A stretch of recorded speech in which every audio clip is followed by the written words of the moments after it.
Time 12 ஆக போகுது, இன்னும் சார் வீட்டுக்கு வரல. பாப்போம் எத்தனை மணிக்கு தான் வராரு. தோப்பு கரணம் போடுன்ட்டேன் நானு. முடியாது. என்னது? பசிக்குது, முடியாது, சாப்பிட்டு வேணா. இப்ப நீ ஒண்ணுமே இல்ல, ஒரு தோப்பு கரணம் போட்டா டக்குன்னு சோறு உன் கையில, அவ்வளவுதான். நீ பேசி இருக்கிறதுக்கு இன்னும் நீ பண்ணிருக்கலாமே.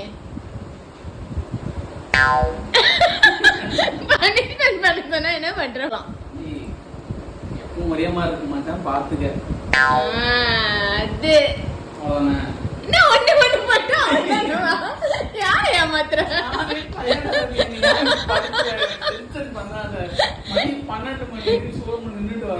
சரி, இந்த கைய காலா நினைப்பாங்கல்ல அந்த மாதிரி. சோறு வேணவா?